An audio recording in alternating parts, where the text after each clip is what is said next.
வணக்கம் நண்பர்களே, நான் உங்கள் வெப் தமிழ் நண்பன். இன்னைக்கு நாம் பார்க்க போகிறது தமிழக வரலாறும் பண்பாடும் என்கிற தொடர் காணொலி வரிசையில் புலித்தேவனுடைய வீர வரலாற்றை தான் பார்க்க போகிறோம். இதை பார்க்குறதுக்கு முன்னாடி நம்ம சேனல் வரைக்கும் சப்ஸ்கிரைப் பண்ணாதவங்க மறக்காமல் சப்ஸ்கிரைப் பண்ணுங்கள். பக்கத்தில் இருக்க பெல் பண்ணை கிளிக் பண்ணுங்கள். அப்போ தான் நான் போடக்கூடிய ஒவ்வொரு வீடியோவும் உடனுக்குடன் உங்களை வந்து சேரும். சரி, வாங்க வீடியோக்குள்ளே போகலாம். இந்திய விடுதலை போரில் குறிப்பிடத்தக்க வீரர்களில் ஒருத்தர் தான் புலித்தேவன். இவர் தமிழ்நாட்டுடைய தென்காசி மாவட்டத்தில் சங்கரன் கோயில் வட்டத்தில் இருக்கக்கூடிய நெல்கட்டும் சேவலை ஆண்ட தமிழ் பாளையக்காரர். நம்ம ஏற்கனவே வந்து பாளையக்காரர்கள் பற்றி ஒரு வீடியோ போட்டிருக்கோம். பார்க்காதவங்க டிஸ்கிரிப்ஷனில் லிங்க் கொடுக்குற, மறக்காமல் போய் பாருங்கள். அந்த பாளையக்காரர்கள் வரிசையில் ஏற்கனவே வீரபாண்டிய கட்டபொம்மன் பற்றியும் ஒரு வீடியோ போட்டிருக்கோம். இந்த வீரபாண்டிய கட்டபொம்மன் எந்தளவுக்கு தமிழக வரலாற்றில் முக்கியத்துவம் வாய்ந்த ஒரு வீரரோ அதே மாதிரி புலித்தேவனும் ஒரு மிகச்சிறந்த வீரர். இந்திய விடுதலை போராட்டத்தில் வெள்ளையனே வெளியேறு என்று முதலில் முழக்கமிட்டவர் இந்த புலித்தேவன் தான். 1751 இந்த மாதிரி வெள்ளையனே வெளியேறுகின்ற வீர முழக்கமிட்டதாக சொல்கிறாங்க. இதனால் இந்திய விடுதலை போராட்டத்தினுடைய தொடக்கமாக சிப்பாய் கழகத்தை சொல்லுவாங்க. இந்த சிப்பாய் கழகத்துக்கும் முன்னோடியாக விளங்கியவர் யாருன்னா இந்த புலித்தேவன். ஏன்னா சிப்பாய் கழகம்ன்றது 1857 தான் வந்து உருவானது. இந்த சிப்பாய் கழகம் உருவாவதற்கு பல ஆண்டுகளுக்கு முன்னாடி 1751 வெள்ளையனே வெளியேறுன்னு சொல்லிட்டு குரல் கொடுத்தவர் நம்முடைய புலித்தேவன் அவர்கள். இந்த புலித்தேவனுடைய வரலாற்றை பார்க்கறதுக்கு முன்னாடி அவனுடைய நாடு, அவனுடைய உறவினர்கள், அதே மாதிரி அவருடைய முன்னோர்கள் யார் யார் அப்படின்னு நம்ம பார்த்துடலாம். பூழி நாடு என்று சொல்லப்படக்கூடிய நாடு பார்த்தீங்கன்னா பாண்டிய நாட்டில் இருக்கக்கூடிய ஒரு பகுதியாக இருக்கக்கூடிய நாடு. சங்க காலத்திலாம் பார்த்தீங்கன்னா பாண்டியர்கள் ஆட்சி பண்ணிட்டு வந்தாங்க. அத்தகைய பாண்டிய மன்னர்களில் ஒருத்தர் வந்து 1378 வரகுண ராமன் சிந்தாமணி காத்தப்ப பூழித்தேவர் அப்படின்ற ஒரு தளபதிக்கு இந்த பூழி நாடு அப்படின்ற பகுதியை வந்து தானமாக கொடுத்துருக்காங்க. இவர் பார்த்தீங்கன்னா ஆப்ப நாட்டு கொண்டையங்கோட்டை மறவர் வழியில் வந்தவராக கருதப்படுறாரு. ஆரம்ப காலத்தில் பார்த்தீங்கன்னா இந்த பூழி நாட்டுடைய தலைநகரமாக இருந்தது ஆவுடையாபுரம். நாயக்கர் காலத்தில், அதாவது 1529 64 அந்த காலகட்டங்களில் பார்த்தோன்னா பாண்டிய நாடு 72 பாளையங்களாக பிரிக்கப்படுது. இதில் பூழி நாட்டுடைய பகுதிகள்லாம் வந்து உள்ளே அடங்கிடுது. அதாவது அதுவும் ஒரு பாளையமாக வந்து சேர்ந்துருது. அதுக்கு பிறகு சில ஆண்டுகள் கழித்து தான் வந்து இதனுடைய தலைநகரம் நெற்கட்டான் செவலுக்கு மாற்றப்படுது. இந்த மாற்றத்துக்கு பிறகு பார்த்தீங்கன்னா நாயக்கருடைய ஆட்சி காலம் தொடர்ந்து நடந்துட்டு வருது. அதுக்கு கீழே பாளையக்காரர்கள் ஆட்சி பண்ணிட்டு வராங்க. ஆனால் கொஞ்ச நாள் கழித்து இந்த பாளையங்கள் அப்படின்ற அந்த பாளையப்பட்டு ஆட்சி முறை அப்படின்றது மாறுது. அந்த பாளையங்களை ஆட்சி பண்ணிட்டு வந்தவங்களே அந்த பகுதிகளுக்கு சுய உரிமை பெற்ற அரசர்களாக வந்து திகழ ஆரம்பிக்கிறாங்க. அந்த காலகட்டத்திலாம் வரகுணராமன் சிந்தாமணி காத்தப்ப புலித்தேவனுடைய வழியில் வந்த 10வது தலைமுறை மன்னனான சித்திரபுத்திர தேவர் அப்படின்றவர் ஆட்சிக்கு வரார். இந்த சித்திரபுத்திர தேவருக்கும் சிவஞான நாச்சியாருக்கும் பிறந்தவர் தான் வந்து புலித்தேவர். எப்போ பிறந்தார்னு பார்த்தீங்கன்னா 1/9/1715 பிறக்கிறாரு. இவருடைய இயற்பெயர் பார்த்தோன்னா காத்தப்ப புலித்தேவர் அப்படின்றது தான். ஆனால் பின்னால் வந்து புலித்தேவர் அப்படின்னு அழைக்கிறதும் புலித்தேவர் அப்படின்னு அழைக்கிறதும் வந்து தொடர்ச்சியாக இருந்துட்டு வருது. அதனால் 2 விதமான பெயர் சொல்லியும் அழைப்பாங்க. இவர் பார்த்தீங்கன்னா சின்ன வயசுலேயே மிகப்பெரிய ஒரு வீரனாக உருவெடுத்தவர், கடவுள் பக்தி மிக்கவராக இருந்திருக்காரு. ஒரு 6 வயசு இருக்கும்போது பார்த்தீங்கன்னா இவர் படிக்க ஆரம்பிக்கிறாரு. நல்ல கல்வியில் தேர்ச்சி பெற்றவராக இருந்திருக்காரு. அதே மாதிரி சன்மார்க்க நெறியை பின்பற்றக்கூடியவராகவும் புலித்தேவர் இருந்திருக்கார். தமிழ் இலக்கணம், இலக்கியம் எல்லாத்தையுமே நல்லா படித்து நல்ல கவிதை எழுதக்கூடிய ஆற்றல் பெற்ற ஒரு கவிஞராக இருந்திருக்காரு. நான் சங்க காலத்திலே பார்த்துருக்கோம், அரசர்கள்லாம் வந்து புலவர்களாக இருந்திருக்காங்கன்ட்டு. அந்த மாதிரி பிற்காலத்தில் பாளையப்பட்டு முறை வந்த பிறகு அவ்வளோ பெரிய கலவரத்துக்கு நடுவுலையும் அது கவிதை எழுதக்கூடிய ஒரு கவிஞராக இந்த புலித்தேவர் வந்து இருந்திருக்கார். 12 வயசுலேயே வந்து இவருக்கு போர் பயிற்சி வழங்கப்படுது. ஏன்னா அவங்க அப்பா வந்து தன்னுடைய மகனை ஒரு நல்ல வீரனாக வளர்க்கணும்னு ஆசைப்படுறாரு. அதனால் குதிரை ஏற்றம், யானை ஏற்றம், மல்யுத்தம், வாள்வீச்சு, அம்பு விடுறது, சிலம்பம், அதே மாதிரி கவன் எறிகிறது, இந்த மாதிரி பலவிதமான கடினமான பயிற்சிகள்லாம் கொடுக்குற அந்த சுருள் பட்டை எறிகிறது, சுழற்றுறது அப்படின்லாம் நம்ம இன்னைக்கு கூட பார்க்குறோம் இல்லையா? அந்த மாதிரி பலவிதமான பயிற்சிகளை 12 வயசுலேயே வந்து அவங்க அப்பா வந்து தன்னுடைய மகனுக்கு கொடுக்கணும்னு சொல்லி நிறைய பயிற்சியாளர்களை கொண்டு அவருக்கு வந்து இந்த வீர விளையாட்டுகளை கற்றுக் கொடுக்குறாங்க, பயிற்சி கொடுக்குறாங்க.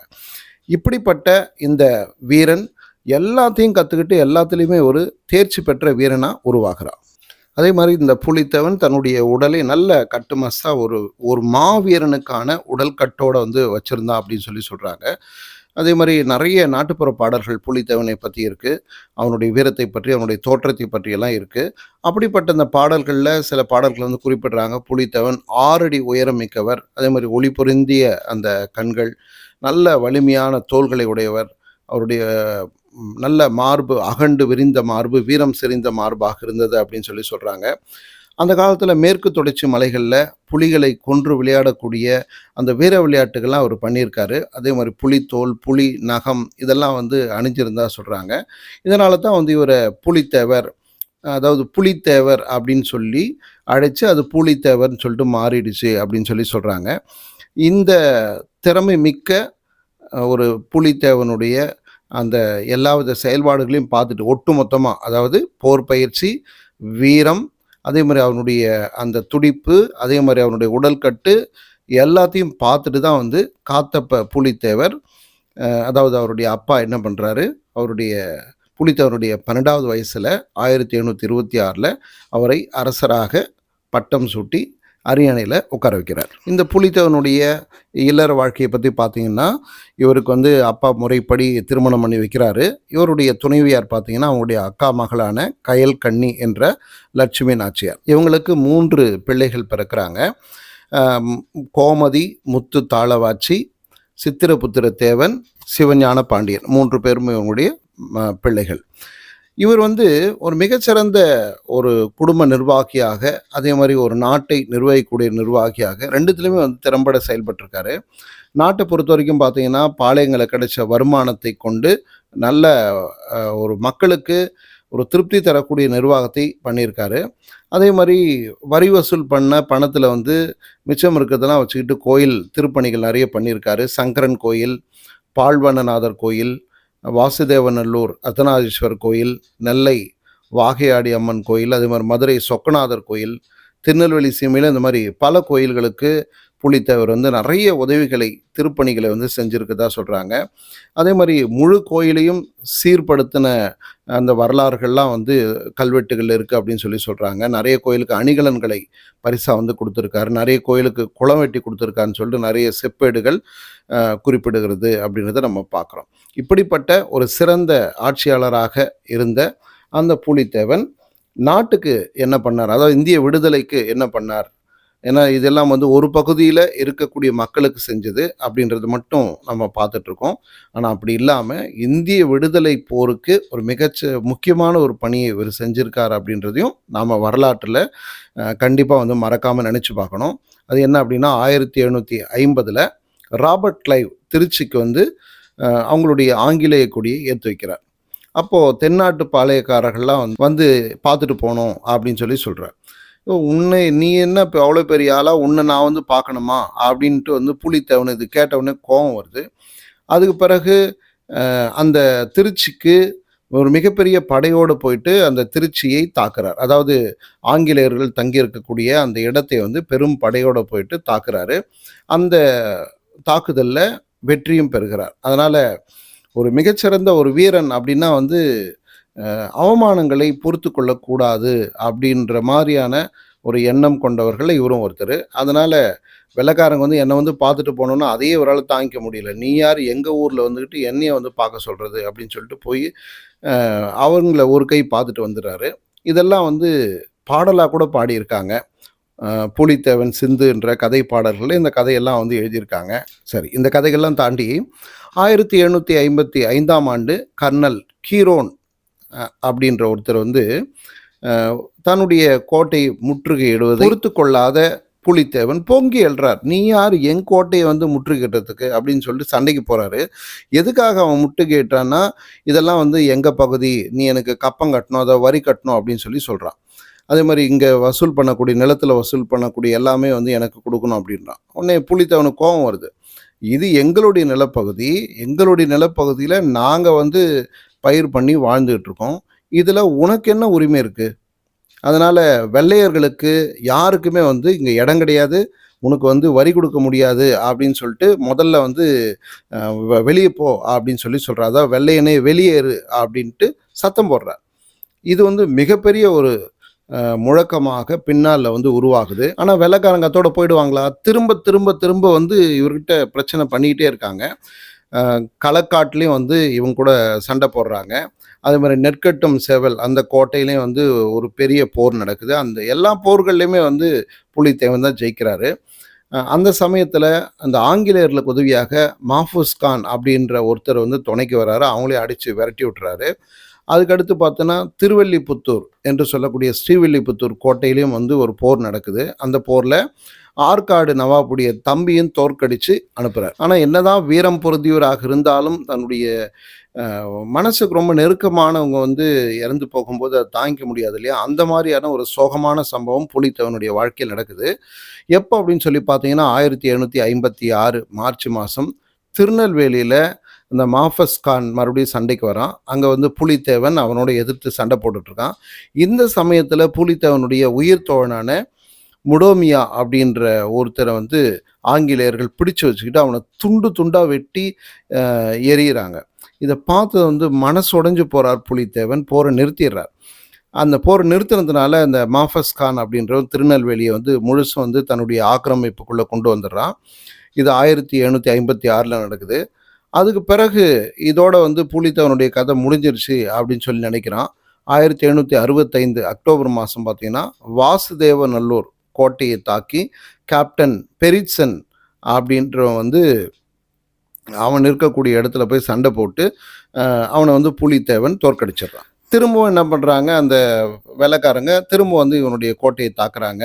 முக்கியமாக வந்து யூசுப் கான் அவன் என்ன பண்ணுறான், 1760 நெற்கட்டும் சேவல் கோட்டையை வந்து மறுபடியும் வந்து தாக்குறான்.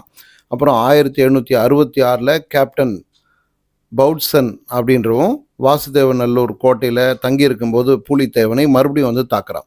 இந்த எல்லா தாக்குதல்களையுமே வந்து புலித்தேவன் எதிர்த்து நின்று அவங்கள அடித்து விரட்டுறான். அதாவது தன்னுடைய நண்பனை கொன்னுட்டான்ற சோகத்தில் இருக்கும்போது அவனை வந்து தோல்வி தழுவுது. ஆனாலும் அதை தாண்டி நண்பனை தாண்டி நாட்டை காப்பாற்றணுன்ற எண்ணம் வந்த பிறகு அவன் மீண்டும் போரிட்டு ஆங்கிலேயர்களை விரட்டுறான்.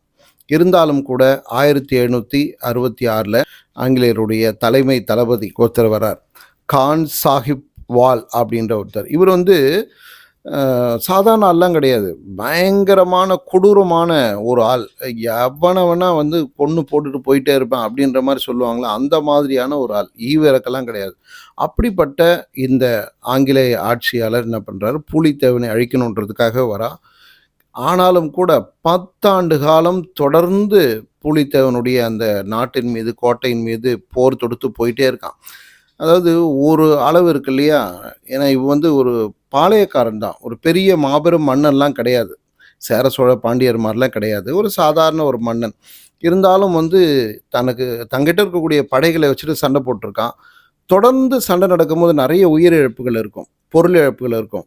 அதுக்கு ஒரு கட்டத்துக்கு மேலே வந்து தாக்கு பிடிக்க முடியாது. அந்த மாதிரி 10 ஆண்டு காலம் புலித்தேவன் அந்த வெள்ளைக்காரனில் வந்து எதிர்த்து சண்டை போட்டுகிட்டே இருக்கான். அதுக்கு பிறகு தாக்கு பிடிக்க முடியல, தலைமறைவாயிறான்.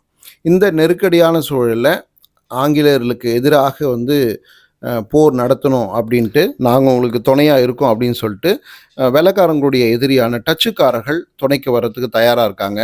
அது மட்டும் இல்லாமல் ஃப்ரெஞ்சுக்காரர்களும் நாங்கள் வரோம், நாங்கள் வந்து உனக்கு உதவி செய்கிறோம் அப்படின்னு சொல்லி சொல்கிறாங்க. இருந்தாலும் புலித்தேவன் மறுத்துடுறான்.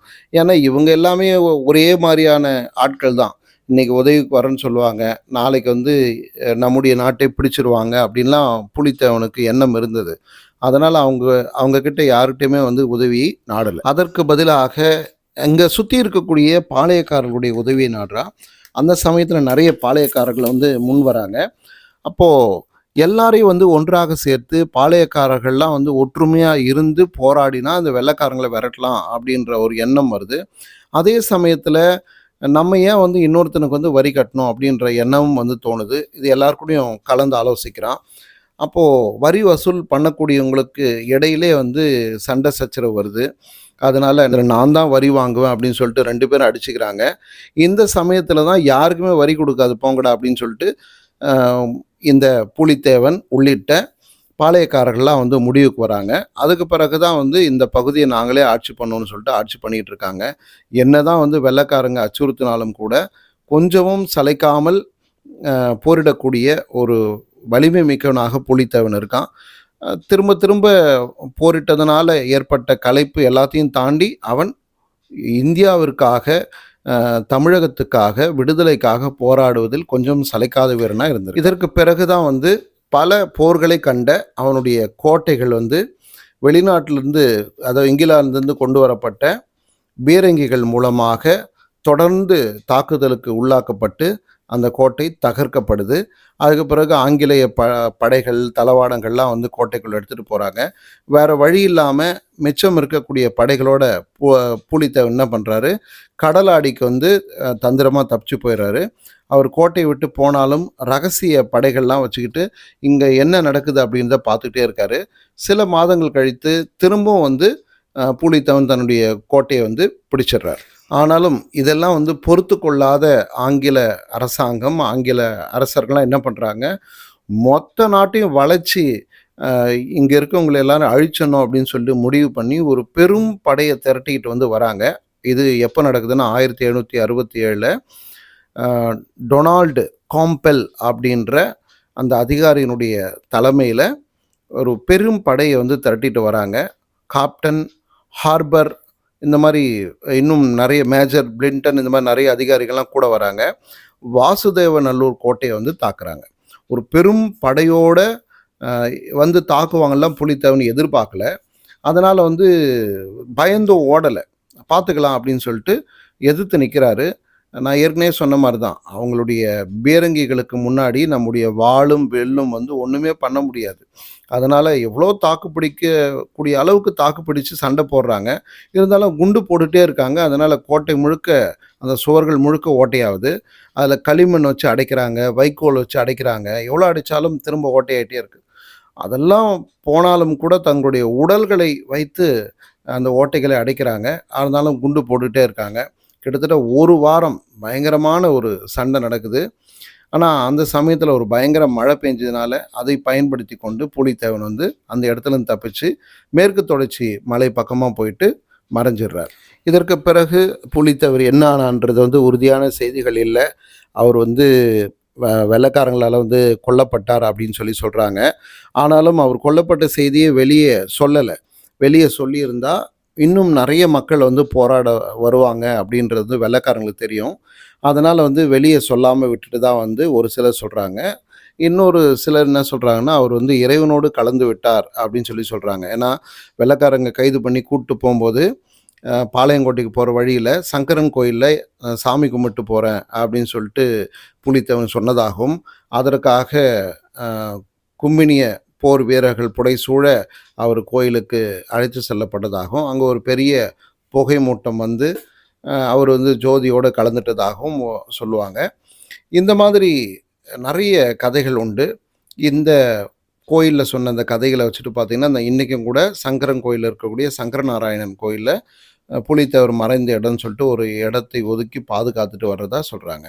இந்த மாதிரி அவருடைய மரணத்தை தழுவி நிறைய ரகசியங்கள் வந்து பொதிஞ்சிருக்கு அப்படின்னு சொல்கிறாங்க. எப்படி இருந்தாலும் ஒரு மிகச்சிறந்த வீரனாக இந்திய விடுதலை போராட்டத்தில் முன்னில் இருக்கக்கூடிய வீரனாக இந்த பூலித்தேவனை நம்ம பார்க்குறோம். இப்படிப்பட்ட இந்த பூலித்தேவனுடைய நினைவாக தமிழ்நாடு அரசாங்கம் திருநெல்வேலி மாவட்டம் சிவகிரி வட்டத்தில் இருக்கக்கூடிய நெற்கட்டும் சேவல் என்கிற அந்த பூலித்தேவனுடைய ஊரில் அவனுடைய நினைவு எப்பவும் வந்து இருக்கணுன்றதுக்காக ஒரு நினைவு மாளிகையும் அதே மாதிரி திருமண மண்டபம் வந்து கட்டி கொடுத்துருக்காங்க. இந்த நினைவு மாளிகைகளுடைய அந்த முகப்பில் பார்த்தீங்கன்னா பூலித்தேவனுடைய முழு அளவு திருவுருவச் சிலையும் அமைச்சிருக்காங்க. அதே மாதிரி அவனுடைய பேரில் உருவாக்கப்பட்ட திருமண மண்டபத்தில் கிட்டத்தட்ட 1000 பேர் அமர்ந்து திருமணத்தை பார்க்குற மாதிரி ஒரு மண்டபத்தை கட்டி கொடுத்துருக்காங்க. அதில் வந்து பூலித்தேவன் காலத்து நினைவு சின்னங்கள், ஆயுதங்கள் எல்லாமே வந்து பொதுமக்களுடைய பார்வைக்கு வச்சுருக்காங்க. இந்திய விடுதலை போரில் மிகச்சிறந்த ஒரு வீரனாக திகழ்ந்த பூலித்தேவனுடைய வரலாற்று இது வரைக்கும் பார்த்தோம். இதில் சொல்லப்பட்டிருக்கக்கூடிய கருத்துக்கள்லாம் உங்களுக்கு பிடிச்சினா லைக் பண்ணுங்கள், ஷேர் பண்ணுங்கள், கமெண்ட் பண்ணுங்கள். இது வரைக்கும் சப்ஸ்கிரைப் பண்ணால் பார்த்துருக்கேன்னா மறக்காமல் சப்ஸ்கிரைப் பண்ணுங்கள். நம்முடைய சேனலில் இந்த மாதிரி தமிழக வரலாறும் பண்பாடும் சார்ந்த நிறைய வீடியோக்கள் போட்டிருக்கேன். எல்லாத்தையுமே ஒரு தொகுப்பாக நான் உங்களுக்கு டிஸ்கிரிப்ஷன் லிங்க் கொடுக்குறேன். பார்த்து உங்களுடைய கருத்துக்களை சொல்லுங்கள். நன்றி நண்பர்களே. நான் உங்கள் வெப் தமிழ் நண்பன்.